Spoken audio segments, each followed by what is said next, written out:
Good morning, everyone. I hope y'all have had an amazing week. I am so glad to be here with y'all again. Today, we are going to talk about a really small little piece in the book of Matthew that is so extremely important, at least for me, teaching younger people or kids. I think it's such an important little piece, couple of verses that speak volumes, and I think is such a teachable moment for y'all and for adults. So if you want to turn there, it is Matthew chapter 19 verses 13 through 15. I'm going to just give a little paraphrase of it, a Valeria translation. So in this little excerpt, Jesus is teaching, and like he does, Jesus has a busy schedule of teaching, miracles, parables, stuff like that. And kids are wanting to come and talk with Jesus, sit on his lap, just have a good time. People bring their kids so Jesus can bless them, things like that. And the disciples are just very like, no, this is not a time for kids. That can be another time. Jesus does not have time for that. He's got to do X, Y, and Z. Bring your kids some other time when there's just a free hoopla, whatever, but Jesus has got to go. He's got to do these miracles. He's got to heal some people. He's got to do his thing. And they just push them back.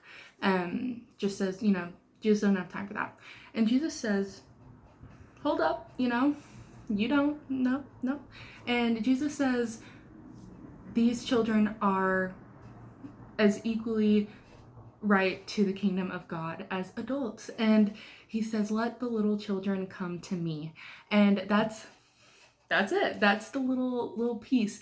And something that is so important to me, at least, to teach y'all, and it popped into my head when reading these couple of verses and then looking at Miss Jennifer's video, was that sometimes I think, at least when I was a preteen or a kid, that I was not old enough to be as important as someone like a Moses or an Abraham or someone that is like really a David, big in the Bible. I'm not an adult. I'm not going to make those kinds of changes.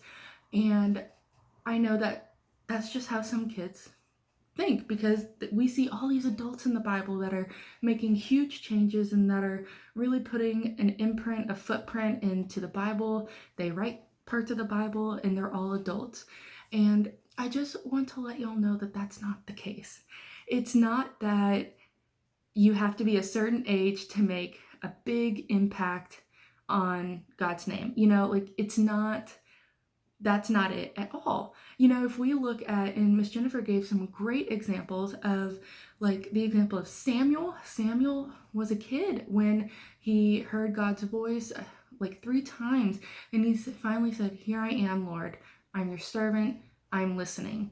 And we see the example of David. He became a great man of God, a king, all those things, a leader as an adult, but he started as a kid. He was just a shepherd boy. He was the youngest, and he slain Goliath as a kid, as someone probably around y'all's age, and we see even Jesus. Jesus came to us as a baby. And one of the first stories that we see after the Christmas story of Jesus's birth is the fact that Jesus was learning in the temple, teaching in the temple, and he was 12 years old. That is almost, if not exactly your age, very close to your age. And it's these examples of, I don't want to say proof, but it's proof that y'all can do great things right now. And it's not that we expect that, but it's just the fact that you can, just knowing that you can do these great things that are in the Bible as well. And it may not look the exact same, like you might not be a kid, feeding the 5,000. A kid offers his 5 loaves and 2 fish. It's a kid that does that. A kid that shows his generosity, and y'all can do sort of the same thing. It may not be for 5,000 people and more, but it could be sharing your lunch with a friend. It can be sharing something with someone else. And that's just a really big thing that I always like to talk to y'all about, is the fact that you don't have to be over an adult age to do something. You know, y'all are doing things right now. There are so many teachable moments that I receive just from being with y'all that I would have never thought about. And y'all have such a great perspective on things that it's very easy, it's very cut to the chase. There's no fluff or extra rules about it. Y'all are so good at teaching and y'all don't even know it sometimes.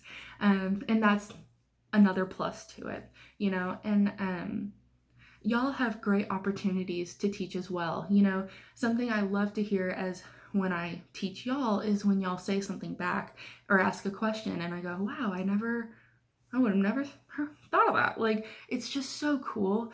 But y'all also have opportunities. I know right now y'all aren't in school and y'all are probably almost close to getting done with school. But whenever we do go see our friends again, y'all have great opportunities to teach about God then, or great places where it's not pushy, it's not anything. It's just like, hey, I learned this, or did you know this? Or if you have a friend that hasn't been to church in a while, if you have a friend that's nervous about going to church, something like that. It's just such a really perfect place for y'all to say, well, I go to my church and it's like this, or something like that. We have a preteen ministry and we have these fun nights where we just hang out. There's not a lot of, you know, pressure or times where you might feel like you don't know anything, because I've been there before. But my main point for y'all is y'all are 10, 11, 12, and y'all can do really big, great things right now. And you do not have to be my age or twice my age or 3 times my age to do something big or to do something like what you would see in the Bible. So I hope that y'all enjoy this little message. I hope y'all have a great day. Go love on your mom, your aunts, your grandmas, whoever that mother figure is in your life or figures. I hope y'all have a great day and a great week, and I will see y'all again soon.